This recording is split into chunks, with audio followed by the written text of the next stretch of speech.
One of my favorite things is seeing artists who have remained behind the scenes for so many years finally getting their shine for doing their own thing. You know, the people who have been penning hits for all the superstars and adding bomb background vocals to records, all the while flying under the radar. And Money Long feels like the poster child for going from overworked and underpaid while working on everyone else's music to a true treasure in the R&B community who is finally getting her due diligence as a solo songstress. Although she's finally enjoying the fruits of her labor, it's without a doubt that she won't let the music industry off the hook for the way that they treated her. And I want to talk about it. But first, hey, hi, what's Zam with it? I'm C, and I do rap and pop culture commentary. So if you're into that, subscribe and hit the like button. Now, how does the meme go? This is how y'all met Money Long, and this is how I met her. Way before we were asking Twin where they been for hours and hours, I'm talking way back in the MySpace days. Priscilla Renee, aka Money Long, could be found playing on any teen and tween-aged girl's MySpace profile. While her hit single Dollhouse seemed to be all the rage from her debut studio album Jukebox, I was more of the I fell in love kind of girly. A track from her first EP, Hello My Apple, which she dropped in order to promote her first album. Back then, you could easily find Priscilla covering other people's songs on YouTube while playing guitar with this Carrie Hilson era pixie cut and super colorful clothing. It almost felt like she was specifically marketed to a younger demographic, despite having songs that felt mature and complex enough for a grown-up to write them. They weren't raunchy, just very poetic with a coming-of-age feel. However, she was 21 at the time, which all makes sense now. But it almost felt like after she dropped her first two projects in 2009 that Priscilla drifted away. And after seeing that her debut album received positive reviews, only to sell a mere 1,200 copies in the first week, I can see why. It was a critically acclaimed commercial failure of sorts. And if you want me to tell you the truth, I think this is because she wasn't getting proper promo from her label, Capitol Records, combined with the fact that Money Long's early sound kind of mimicked what was popular around the time. It had a very Rihanna type of vibe, but like Good Girl Gone Bad, rated R-read to be specific. So it's no wonder that Priscilla Renee, the artist, transitioned to the songwriter extraordinaire. And between the years of 2010 to 2020, you can thank her for some of your favorite hit records or overall songs that you couldn't get out of your head. From Rihanna's chart-topping California King Bed to Chris Brown's Beg For It, K. Michelle's VSOP, that low-key went triple platinum in the hood. And Ariana Grande's Just Like Magic. Listen, Money Long's songwriting credits stretch across genres, but aside from writing urban radio hits for artists like Mary J., Kelly Rowland, Monica, Mariah, and Tamar Braxton, she can get real pop star on us too, writing tunes for Sabrina Carpenter, Selena Gomez, and Pitbull. Well, and Kesha. Now, one thing you'll notice about Money Long, if you watch any of her interviews or find yourself scrolling on her social media accounts, is that she is as talented as she is funny, and maybe even a little petty. So if you come across any of her videos, you'll see that she adds a humorous touch to telling the truth about the music industry. And lately, she's been standing on business as it relates to how the industry loves using the talents of Black artists and songwriters to pen soulful records, but they do not want to pay these writers, let alone give them credit for the work they're doing. With one quick YouTube search, you'll find Money Long's very own original version of Timber, which was originally supposed to go to Flo Rida, but then was taken from her by Atlantic Records and given to Pitbull and Kesha. Now, Money's version of Timber sounds like a completely different song. It's much slower and soulful.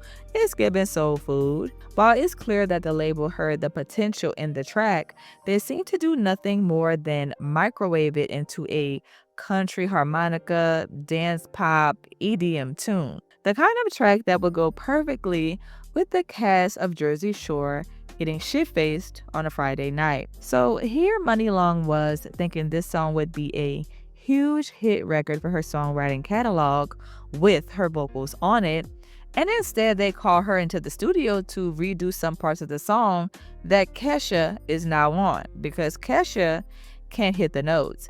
They wanted it to feel soulful like Money, but look like, well, Kesha. And this is no shade to her, okay? Beautiful gowns. We know that Kesha was trashy, party, pop girl chic. I used to like a couple of her hits, right? TikTok, Your Love Is My Drug. But the fact that she and her mom were trying to get publishing for Timber when she ain't write any of the words is crazy, especially when Money claims that even she didn't get paid for Timber in the first place. And the funniest thing about this whole ordeal is that back in 2013, Pitbull claimed that Rihanna was actually supposed to be on the song, but she was too busy singing with Shakira. Anyways, no matter how shocking it was to me, hearing Muni Long tell this story about the backgrounds of this huge hit song, I can't say I was surprised at the way she was treated in the music industry. It's been a reoccurring theme for quite some time that labels and even artists themselves will find songwriters to pen their next big hit, and more specifically, they'll ask to borrow the talents of Black artists just to disrespect them. It's like they're useless unless they're using their craft to help someone else, which I feel like happens for a multitude of reasons. One being the example presented in this story, right? They want the talents and the soulful feel of a song. They just don't want any piece of you linked to it whatsoever. And if you want to be paid, let alone your worth, forget about it. Another reason that relates directly to the treatment of these songwriters, and I'll be even more specific and say women artists overall, is because of image. And I think this has a little bit more to do with how you often have to switch up your image a bit in order to achieve mainstream success. Because as you know, Priscilla Renee stopped using her real name and went on to take the stage name of Muni Long to reinvent herself. Being in the industry for over a decade, people felt like they knew her, and she wanted to break through these preconceived notions. Not to mention, it's an affirmation of sorts, okay, keeping the money long. But her reinvention went totally beyond that. If you remember her previous look compared to this one, you'll see that Muni Long's features have changed just a little bit over time. And true fans have noticed and commented on this. Now, while I don't see any explanation from Muni on why she altered her appearance, it ain't really our business, no way. What we're not gonna do is act like this could not have possibly been fueled by industry expectations. Muni Long comes from a much different time in the entertainment industry, where the most attractive Black women were deemed as thinner with distinctly sharp, or one could even say exotic features. You had your Riris, your Cassies, and let's keep it real, even transitioning from early 2000s to 2010s, if you were considered popping in the industry, you were either a Black woman with European features or exotic features, or a white woman cosplaying with Black features. And it's wild that someone like, let's say, Ariana Grande falls in both of these categories, right? Not to take away from her artistry, but we can all pinpoint her Victoria Monet assisted songwriting era, not only from looking at these credits, hearing the songs and seeing them together, but this was also her Blackiana Grande era. The super tan skin, the notable Black scent, the bust down ponytail really ain't making no better.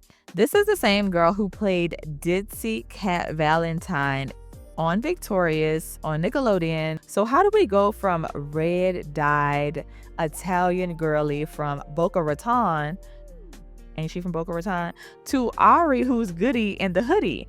And guess what? She totally benefited from this image and sound, and her urban audience grew. And then Victoria said, look, that's a damn enough. Okay, let me go ahead and show them what I'm working with in the mainstream. Period. Overall, we would have never gotten the Muni Long that we have today with Hours and Hours and Made for Me with that same Priscilla Renee image. But what we could have gotten was a rendition of either of these tracks by someone like Sabrina Carpenter with a fizzy pop twist.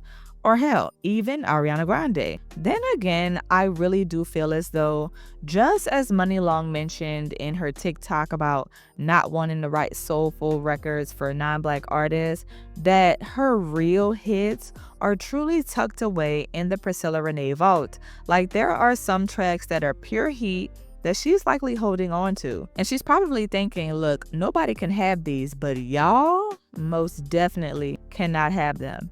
Muni is clearly seasoned, right? Someone who has had the opportunity to write for artists at the beginning, peak, and present points in their careers.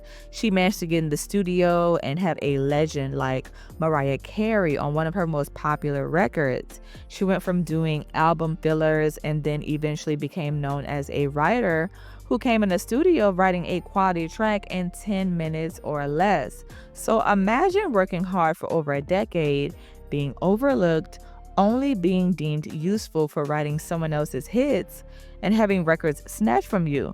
Yeah, I probably wouldn't want you to get any of my tracks for the next pale pop girly either. No shade.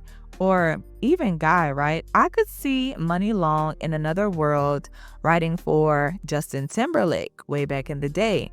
Maybe Robin Thicke, okay? A Jack Harlow hook. But anyways, what do you think? Do you think that these record labels are out of pocket for gathering black songwriters to pen these R&B soul hits for non-black artists, or is it strictly business, okay? How do you feel about Muni Long's journey from penning songs for others to finally finding success and doing her own thing? Do you enjoy her music? I really love that song with her and Tusi. It's called... Damn, what is it called? I think it's called I Do. But anyways, it gives me all of the throwback R&B vibes. It's been quite the journey seeing her progress as an artist, especially as someone who saw her way back when, right? From sign to songwriter, independent artist, and then the breakthrough of Hours and Hours. That went crazy online. Signing to Def Jam, getting a Grammy, and all of this really makes me think not only how many other artists and songwriters have been out here suffering in silence, but can you imagine how many great people we have in the industry who failed at having solo careers that probably should have just switched to doing something else, right? I feel like a prime example is Young Berg. He flopped as a rapper, and he was also very problematic, and probably still is, but he rebranded as a producer, and well, it kind of works for him. Remember, sometimes rejection is redirection. Let me know your thoughts in the comments.